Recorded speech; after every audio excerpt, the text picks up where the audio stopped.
Welcome to Tactical Truths, the playlist where we bring you the latest military news, tactical analysis, and stories that matter most to our community. Hit subscribe and join us for sharp insights and frontline perspectives. I'm Phil Campion, former UK SAS, and this is the Tactical Truth.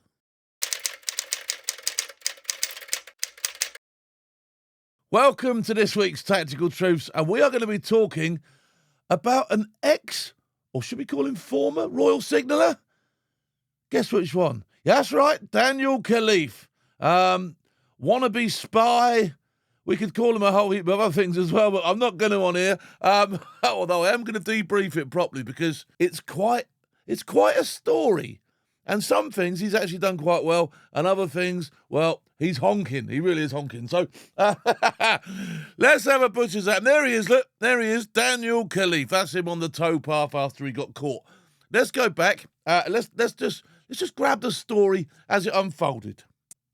The moment the manhunt for Daniel Khalif came to an end, the former British soldier turned terror suspect finally arrested 3 days after his audacious escape from prison. 3 days. So yes, he managed to escape, and we'll talk a little bit about that later.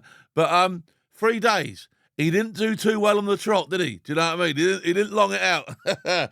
He wasn't that switched on at all, to be honest. But let's get into it.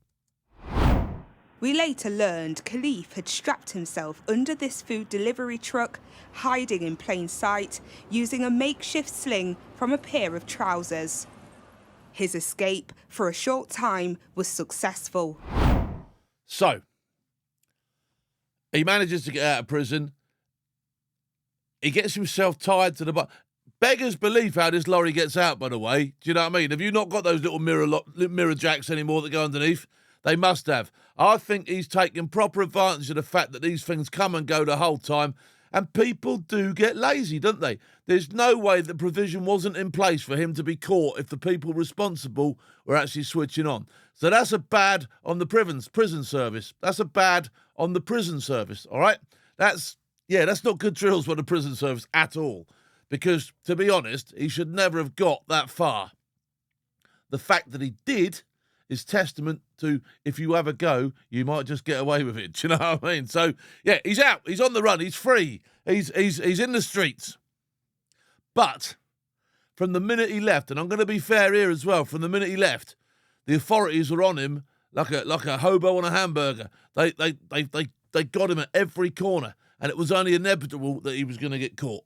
CCTV captured his movements as he brought clothes from Marks and Spencer's. He must have had something pugged up somewhere, because when you leave prison, you've got cash on you.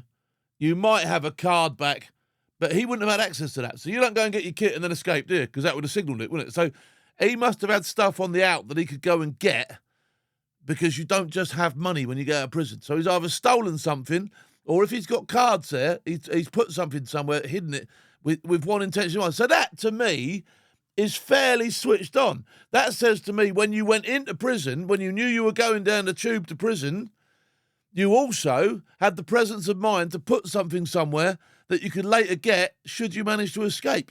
And obviously he has escaped, and there he is buying clobber out of a shop. Changed in a nearby McDonald's, and even read about his escape in a newspaper. Necky.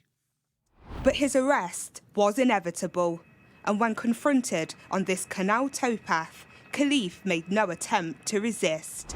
Yeah, he knows. Once they've actually confronted him, he is as guilty as a puppy next to a pile of shit. All right, he's there. He just rolls over. There you go, have me. I'm there, isn't he? Do you know what I mean?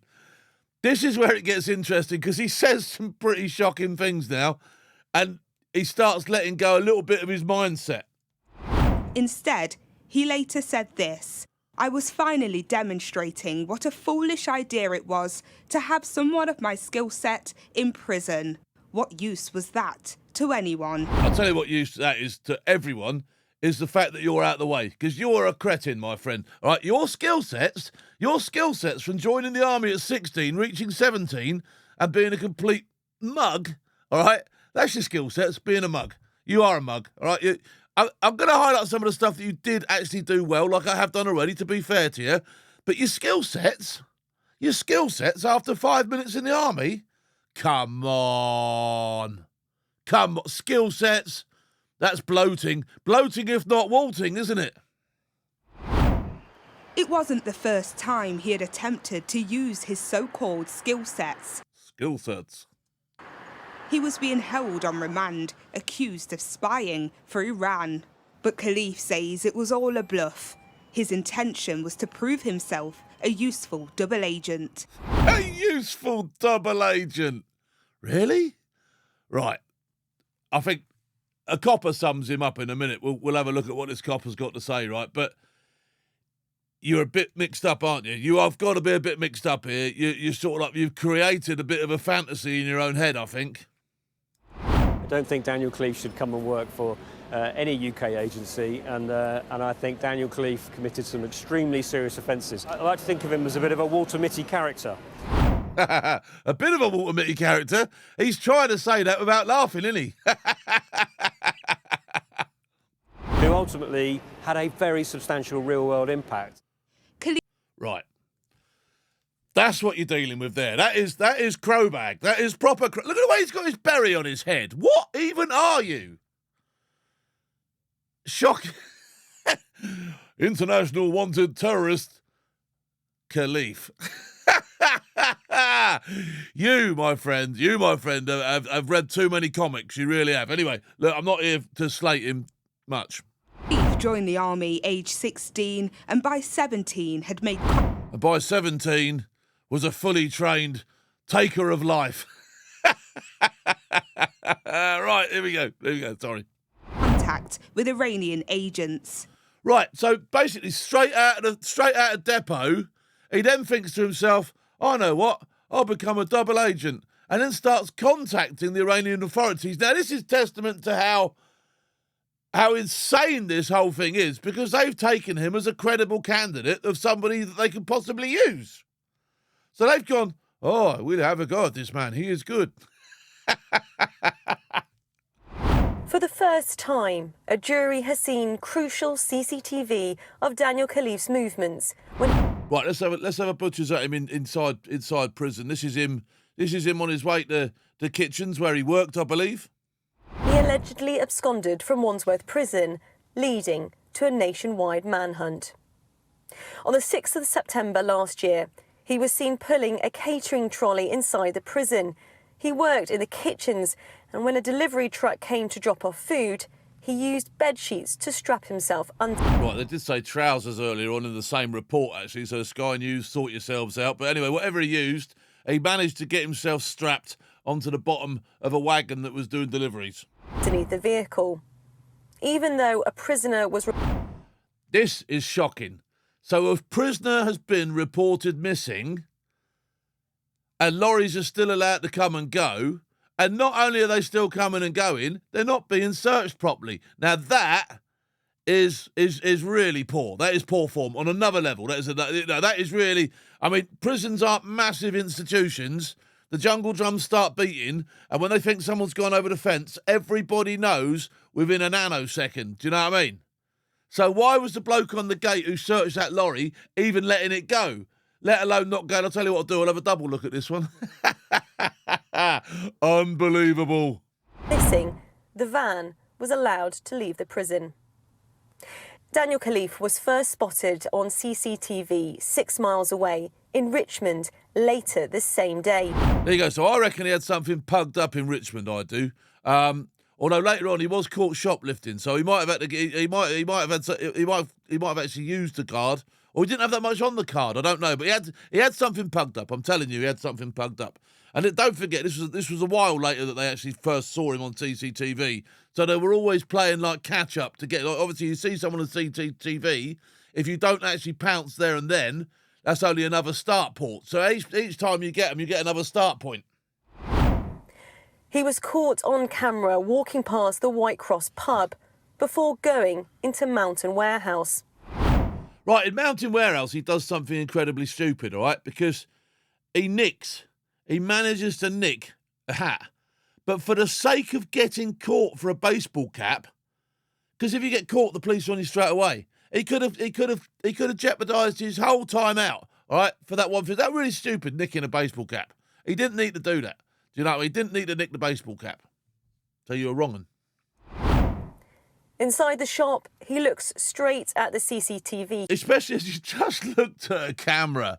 There you go. I'm nicking your cap. In it goes. Nah, that was a silly move, that was. Camera before stealing a cap and putting it in his bag. He continued to walk around the area and was seen along the river towards Richmond Bridge. The following day, he stayed in the West London area and bought a Samsung mobile in Hammersmith. There you go. So now he's got money. And I would say it must be a card, all right? So he now has money and a card from somewhere. Before heading to the Marks and Spencer's in Kew, where he bought jogging bottoms and 2 shorts. He was also spotted on Sainsbury's CCTV, where he bought a £10 mobile top-up. For his burner. On the 8th of September, 2 days after leaving prison, he made his way to Chiswick, where he was seen in a newsagent looking at a story about his alleged escape in a newspaper. I love that. That is such a thing to do when you're on the run. Actually start scouring newspapers to see that they've got your good side when they put the photos up.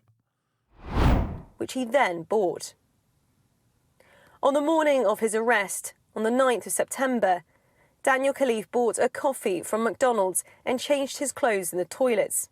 There you go. Changed his top in the toilets. That's real double agent stuff, that, isn't it? Changing your T-shirt in McDonald's toilet. I'm a double agent. Jurors were shown this selfie of Khalif taken at a park in London back in 2019. Right, so they go back to when he starts mixing a bit with all these Iranians. So he's still in the army, selfie in the park, and he's forming a relationship with the Iranians, which he does do. He does manage to get himself in with the Iranians, which I find incredible. It was here Khalif left documents in exchange for £1,500. 1,500 quid. 1,500 quid he got paid for whatever he could find on the desk at work. Do you know what I mean? Left him in a dog poo bag in the park. You are sneaky. You are proper sneaky. Wrapped up in a dog poo bag. Video recorded by Khalif himself showed he'd even travelled to Turkey to meet Iranian agents. That, to be fair, right, that is some feat, isn't it? Do you know what I mean? He must have been desperate to do something because he's gone all the way to Turkey to meet these agents. I mean, that is proper dodgy, isn't it? That is proper dodgy. It really is. And voice notes heard in court revealed something was delivered. We went to Turkey and the plan kind of went sour. The plan went sour because they probably looked at it and thought, we thought we was getting James Bond, and all of a sudden we've now got Crowbag. Who are you, Crowbag? What are your skill sets? I delivered a package to them, which I don't think I should tell you, but just don't mention it to anyone. Proper sneaky. Proper. Don't mention it to anyone, all right? Wait till I get caught. A big fella debriefed me. Khalif claims he wanted to be James Bond, but only passed on fabricated or useless information. There you go. So now the big excuse. Oh, I wanted to be an agent. I was only seeing how far I could go. He's almost like he's trying to run his own audition for MI5, isn't it? But the court was also shown images taken by Khalif in restricted army areas. Right, so this is where he could have potentially done something which was absolutely astronomically stupid. You don't know what, even at his level, you don't know what could have potentially been left around by anyone. Do you know what I mean? If he'd have managed to get a photograph of a document that perhaps was left on a desk, people do make mistakes. And some of this stuff does get seen and leaked out sometimes. We know that. He could have sent something horrendous over there. Luckily, I think the furthest he got was, look at this, you are now entering an amber zone. Do you know what I mean? There wouldn't have been that much in there, to be honest. Do you know what I mean? So, yeah, I don't... But the potential of what he was doing, he could have dropped somebody right in it. Khalif had repeatedly contacted British security services, partially informing them of his plans. Is that what a double agent does? Starts talking to one side, then lets the other side know what he's doing, and then does something, and then it just reeks, doesn't it, the whole thing? And I think, to be fair, I think neither side have taken him seriously at all. They've both looked at him and gone, Really? Crowbag, go back to your unit. Go on, quick, hurry up before someone says something. But MI5 didn't recruit Khalif. They reported him. MI5 didn't report. MI5 didn't. MI5 didn't recruit Khalif. No, there's a shock. Whilst his defence claimed Khalif was merely naive and stupid, but innocent. Here you go. I think his defence are right here. He is naive and stupid, and probably a little bit deranged, if I'm honest. He's not innocent, is he? Because he has actually done stuff. So he can't be innocent because he has actually put documents in a dog poo bag and left them for someone and been paid for it. That's not innocent, is it? Whether the documents were of use or not of use, you have actually tried to strike up a relationship with a country which ain't got too much time for this country. You see where I'm going with that, don't you? The jury ultimately agreed with the prosecution's case that Khalif played a game to fuel his ego. There, the prosecution have got it right, haven't they? Khalif has played a game to fuel his ego. Of course he's played a game. A very stupid game. And what do you get if you play stupid games? Stupid prizes. Enjoying the thrill of deception at the risk to national security. In summary then, let's have a look at this. Khalif, 16, 17-year-old, young soldier, starry-eyed, wants to be this, is actually that, tries to be this, gets caught out, gets rumbled. Yes, he is guilty. Yes, he is stupid. I don't think probably there was any actual malicious intent other than the fact that he just wanted some notoriety. He has actually, to be fair, right, he did escape from prison and he did strike up a relationship with another country's secret service. I'll give you that, all right? That's on the scale, that gets you a little bit up there, like, do you know what I mean? As for everything else, you're an absolute and utter total crowbag. Nicking the baseball cap, staying in the public eye, using your card, buying a phone. You got rumbled at every corner you went, and there's no chance you were ever not going to get caught. Your excuses were weak to lame to non-existent. In every other area, you were a proper crowbag, right? That's all I can give you. Status, crowbag, all right? The authorities, yes, they caught him. He wasn't the hardest person to catch, but they caught him. But they also lost him. They also let him go, all right? That day when the alarm went up in prison, we're a prisoner down, and somebody let the truck out the gate. No, that needs to be looked at and addressed, doesn't it? But you know that, so I'm not going to rip into you. As for international terrorism and all that sort of thing, I think this story doesn't really have any of that. I think the story has a mixed-up kid who started dabbling with stuff he didn't understand, got rumbled, wasn't taken seriously initially, and ultimately has probably ruined himself a little bit for the rest of his life through all this. But that's it. That's the story of Daniel Khalif. Done and dusted.